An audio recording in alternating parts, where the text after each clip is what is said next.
Olá pessoal, bem-vindos aqui novamente e a gente vai falar um pouquinho hoje sobre funções, né?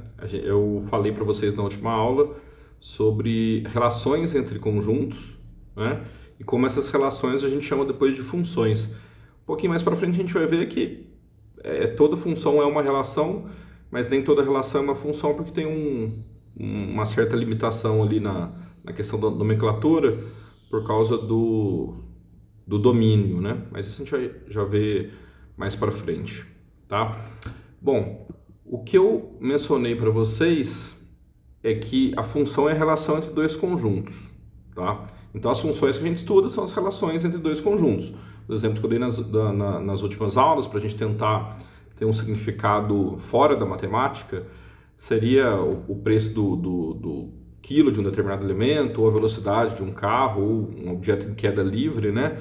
Então, por exemplo, o carro está com velocidade constante, eu fiz a relação entre o tempo que ele anda e a quantidade de quilômetros que ele vai percorrer, tá? Então, esses dois conjuntos, o conjunto do tempo e o conjunto da distância, se relacionam através da velocidade, que no exemplo que eu dei era uma velocidade constante. Depois, foi uma velocidade que variava na queda livre, né? Que também tinha relação entre a distância e o tempo, uma relação que já não era uma relação constante, certo?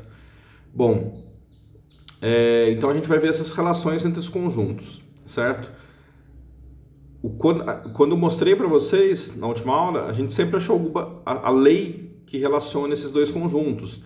Então, se o quilo do queijo custava R$ 40, eu falei, olha, se eu compro uma quantidade de queijo, o tanto de dinheiro que eu vou gastar vai depender da quantidade de queijo que eu comprei em quilos, tá? E aí a relação que eu mostrei para vocês lá era um y igual a 40x, tá? Sendo x a quantidade de queijo que eu comprei e y a quantidade de dinheiro que eu gastei.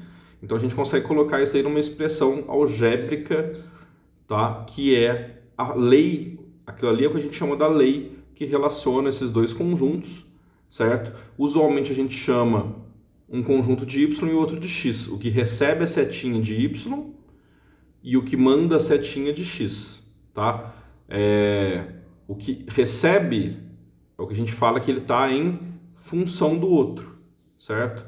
Olha só, essa lei ela coloca o y como uma função de x. O que significa uma função aqui que a gente está falando, né? O significado é muito parecido com o que a gente usa em português, com o que a gente pode usar no dia a dia, né? Se alguém chama vocês para sair e você fala, olha, eu não posso te dar certeza se eu vou poder sair ou não, porque eu estou em função da minha família, tá? Você está esperando alguma decisão deles, então você está em função da decisão da sua família, tá? A sua decisão depende da decisão deles, tá? E é isso que a gente está fazendo aqui. Quando a gente fala que o y é uma função de x e por isso o nome, a gente quer dizer que o valor do y depende do valor de x, tá? E aí essa notação, nas expressões aqui a gente usa isso. A gente pode usar tanto y, tá? Como esse símbolo f parênteses aí com um x dentro, que a gente fala f de x, tá? A gente vai ver mais para frente por que essa notação ajuda, por que a gente só não usa o y, né? Como muitas vezes na vida a gente tem mais de um nome para a mesma coisa. Aqui os dois a gente vai usar hora y, hora f de x, certo?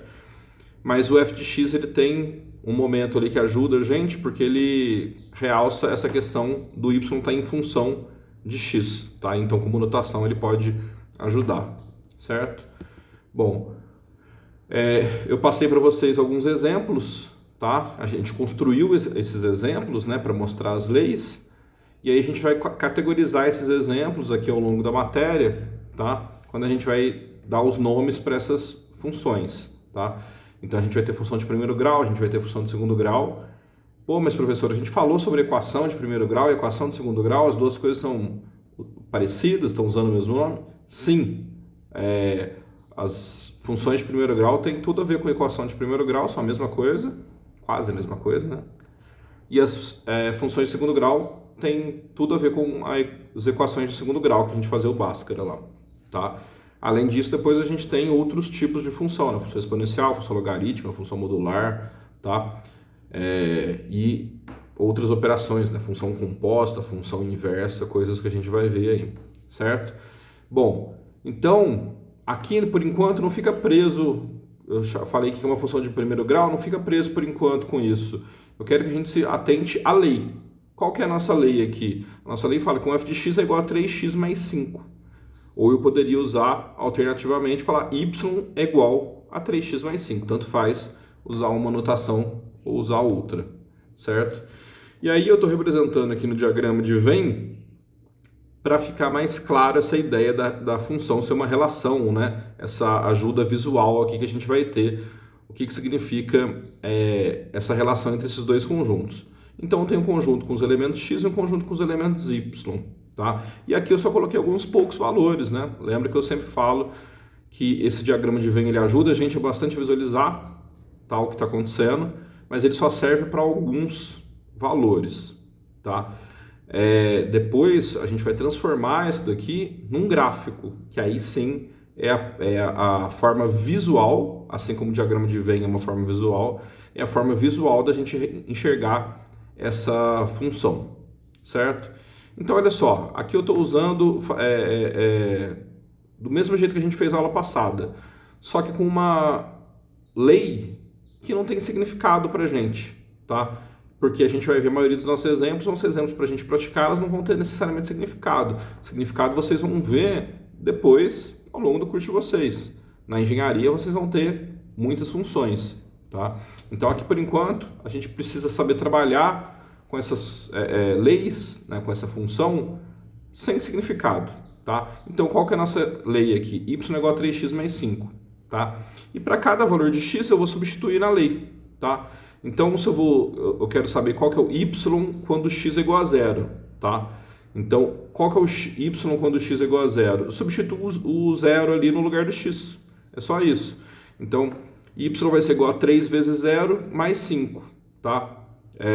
3 vezes 0 é 0, mais 5 dá 5, certo? Então, a relação entre esses dois conjuntos é a relação entre o elemento 0, uma das relações, né?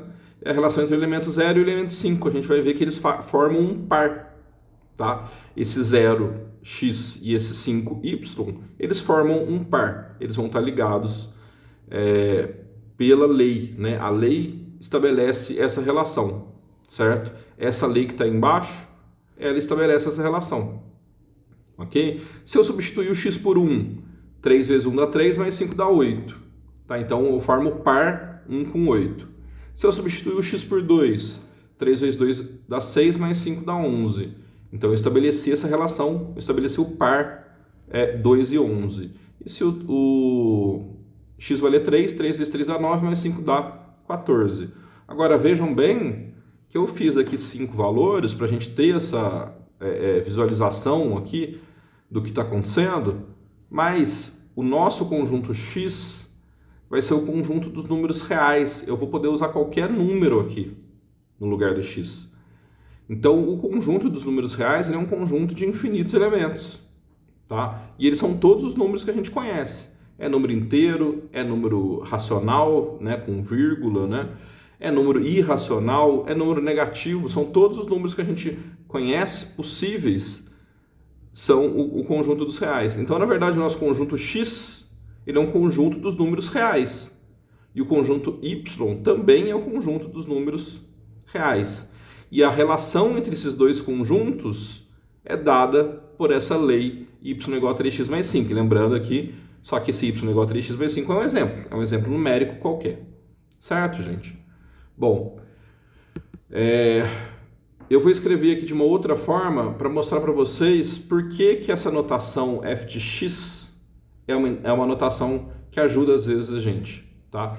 Então, ó, lembrando só que eu falei para vocês que o y é uma função de x, ou seja, o valor de y depende do valor de x, e a gente pode escrever o y como sendo f de x, tá? Lembrando, esse f entre parênteses x quer dizer isso, o f de x, certo? Bom, então olha só, aquelas contas que a gente fez ali no slide anterior, quando x é igual a 0, o y é igual a 5, a gente pode colocar isso daqui, ó. Quando o x é igual a 0, eu faço um f de 0. O que quer dizer esse f de 0? Quer dizer o f quando x igual a zero, tá? Aí vai ser a conta que a gente fez. Eu coloco o zero no lugar do x, 3 vezes 0 mais 5 dá 5, então o f de 0 é igual a 5, tá? Então a mesma conta é feita para todos os valores que a gente fez no slide anterior, tá? O f de 1 é igual a 8, o f de 2 é igual a 11 e o f de 3 é igual a 11. Então os nossos pares, né, são esses pares que estão aqui em cada uma das linhas, né? O 0 e o 5, né? O x é 0, o y é igual a 5. A gente já vê aqui que ele é um par, tá? Então o f de 0 é igual a 5, significa que quando o x é igual a 0, o y é igual a 5. O f de 1 é igual a 8, quer dizer que quando o x é igual a 1, o y é igual a 8, tá? Então a gente mostra quais são os pares da nossa função, certo? Por isso que a gente usa muitas vezes essa notação. Não é obrigatório, tá? A gente pode usar qualquer uma das duas, mas aqui ajuda a gente a entender o que está acontecendo, certo? Bom, aqui, só reforçando o que eu falei, quando a gente tem um x que manda setinha para um y, a gente forma um par, certo? De números, o par de um x com um par de um y, tá? Esse par é chamado de par ordenado. Ordenado vem de ordem, tá? Porque ele é sempre escrito o primeiro como x e o segundo valor é o valor de y. Então, uma outra forma que a gente tem de escrever esse par ordenado, eu mostrei ali no slide anterior, o f de 0 igual a 5. Isso é uma forma de mostrar esse par, onde o x é igual a 0 e o y é igual a 5. Outra forma é colocar entre parênteses e colocar primeiro x e depois o valor de y, tá? Então, naquele caso, onde está esse parênteses escrito x e y aqui, seria parênteses 0,5. Quer dizer que o primeiro valor é sempre o de x e o segundo valor é sempre o de y, tá? Então, como ele tem uma ordem fixa, ele é chamado de um par ordenado. Bom, e os pares ordenados estão representados aqui. São os mesmos do slide anterior, aliás, dos dois slides anteriores, né? Quando x é igual a 0, y é igual a 5. Quando x é igual a 1, y é igual a 8. Quando x é igual a 2, y é igual a 11. E quando x é igual a 3, y é igual a 14. Tá? Uma outra forma que a gente tem de representar. E essa forma, ela é muito boa para a gente depois jogar e construir os gráficos.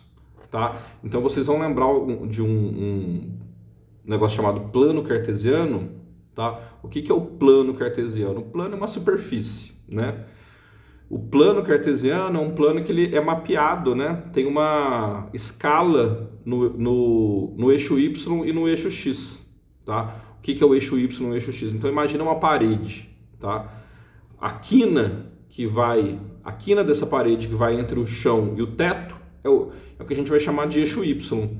E a gente faz umas marcaçõezinhas com uma mesma escala sempre, vamos dizer de 10 em 10 centímetros, eu coloco um tracinho ali representando uma unidade, certo?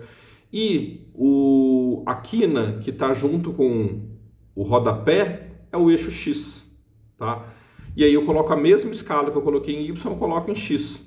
Então a gente tem uma forma que a gente tem de mapear essa parede, ou seja, eu consigo achar qualquer ponto dessa parede a partir do momento que eu sei o quanto que eu preciso andar em X, quantos tracinhos eu preciso andar em X e quantos tracinhos eu preciso andar em Y. A gente vai ver mais para frente novamente sobre o plano cartesiano, tá?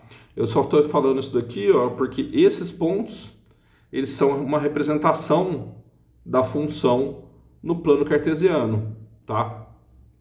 E aí estão aqueles 4 pontos. Quando x é igual a 0, y é igual a 5, ou seja, quando x é igual a 0, quer dizer que eu não andei nada nem para a direita nem para a esquerda, mas eu subi 5 unidades. O próximo ponto, que o x é igual a 1, eu andei 1 unidade para a direita e subi 8. Tá? O terceiro ponto, eu andei 2 unidades para a direita em x e andei 11 para cima em y. E o terceiro ponto, eu andei 3 unidades para a direita em x e 14 unidades para cima em y. É isso que quer dizer esse par ordenado na hora que a gente vai jogar no plano cartesiano, certo? E aí, gente, lembre-se, eu joguei aqui alguns valores, 0, 1, 2, 3 para x, para a gente ter uns exemplos numéricos, tá? Mas o que eu mencionei para vocês, o valor de x pode ser qualquer valor que a gente conhece. Então são infinitos números, tanto positivos quanto negativos, certo?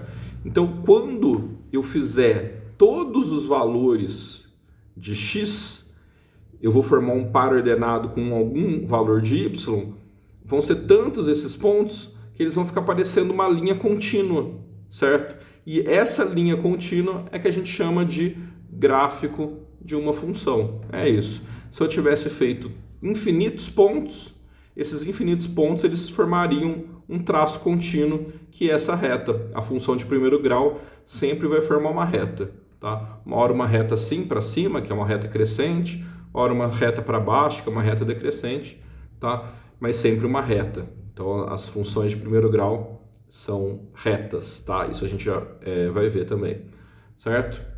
Bom, e aí eu quero só realçar uma coisa.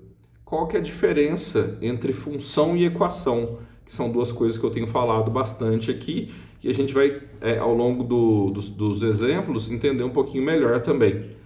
Bom, o que é uma equação? Tá? Olha só, eu dei o mesmo exemplo em cima e embaixo, 3x mais 5. Só que em cima eu falei, ó, y é igual a 3x mais 5, o f de x é igual a 3x mais 5. Falei, isso é uma função. Embaixo eu coloquei 3x mais 5 também, só que não é igual a y, é igual a 14, que é um exemplo numérico. Tá? Poderia ser igual a 8, 11, 10, 20, 100, menos 20, poderia ser qualquer valor ali. E falei que esse 3x mais 5 igual a 14 é uma equação. Tá? O que significa uma equação? A equação ela vai ter uma solução. Tá? Não tem duas letras ali, só tem uma letra. Tá? Então eu vou descobrir um valor de x, certo? E aí eu vou descobrir o valor de x que faz um par com o 14. Tá? Então como o x nesse caso é o 3 e o 14 fazem um par. Tá? Então a equação ela sempre vai possuir solução, tá? Formando um ou alguns pares ordenados, né? No caso de uma equação de primeiro grau, ela só tem uma resposta, então ela só forma um par ordenado. No caso de uma equação de segundo grau, lá quando a gente faz com Bhaskara, que tem aquele mais ou menos, a gente tem dois valores de x. Então a gente tem dois pares ordenados como resposta, tá? Mas ela tem uma solução sempre. Uma equação tem que ter uma solução, tá? Uma função não. Uma função ela contém infinitas equações dentro dela, porque basta eu dar um valor para y que eu transformo uma função numa equação. Se eu falo que 3x mais 5 é igual a 14, igual no exemplo, eu transformei ela numa equação. Só que se eu falo que 3x mais 5 é igual a 10, igual a 20, igual a 100, igual a 1000, tá? Para cada valor de y que eu atribuo, eu vou ter uma nova equação que tem uma nova solução, um novo valor de x.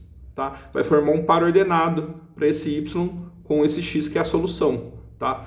Todos esses pontos juntos formam esse gráfico que eu mostrei, né? Que está aqui, eu coloquei de novo ele aqui, que formam a representação da função. Então, uma função ela não tem solução. Tá? A gente consegue representar todos os pontos possíveis de uma função através de um gráfico, e a gente pode falar que cada ponto desse gráfico é uma equação.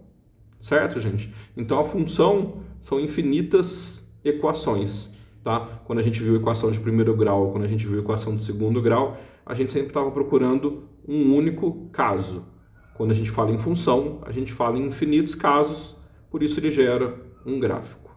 Certo? Bom, mas por enquanto eu não quero que vocês se atenham, né, mais uma vez, ao tipo de função. A gente vai passar de uma maneira mais estruturada pelos tipos diferentes de função, o gráfico que eles geram, como a gente desenhar esse gráfico, né, como saber as características desse gráfico só olhando a lei, né, só olhando a expressão da função. Mas a gente pode trabalhar, a partir do momento que eu dou uma lei, a gente pode trabalhar com essa lei e achar vários pontos, certo? Inclusive até fazer um esboço de gráfico, tá? Então vamos ver um outro exemplo. O exemplo é f de x igual a x ao quadrado mais 2x mais 4. A gente sabe que esse formato vem de uma equação de segundo grau. Aqui vai ser uma função de segundo grau, porque não tem um y fixo, né? Tá? Quando a gente resolvia por Bhaskara, por exemplo, a gente fazia esse valor aí, né? Essa expressão igual a zero. Tá? Aqui eu não vou fazer só igual a zero, aqui eu vou fazer igual a infinitos valores, né? Por isso que é uma função. Bom, então, se a gente trabalhar com aquela notação do f de x igual a expressão, se eu for substituir no valor de x por alguns valores, e mais uma vez, os valores que eu coloco aqui são exemplos, né? Se eu estou usando menos 2, menos 1, é porque é só um exemplo, tá? Então, qual que é o valor de f de menos 2? Ou seja, o que significa, mais uma vez, esse f de menos 2?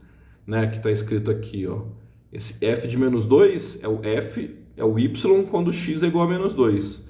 Então, substitui o x igual a menos 2 na expressão ali de cima, tá? Então, na hora que eu colocar o menos 2 ao quadrado, né, a expressão começa com x ao quadrado. Se eu quero descobrir o y quando x é igual a menos 2, coloco o menos 2 lá. Então, vai ficar menos 2 ao quadrado, mais 2 vezes menos 2, mais 4. Então, menos 2 ao quadrado dá 4. 2 vezes menos 2 dá menos 4, mais o 4, que era o terceiro número. Isso vai dar 4 menos 4 cancela, né?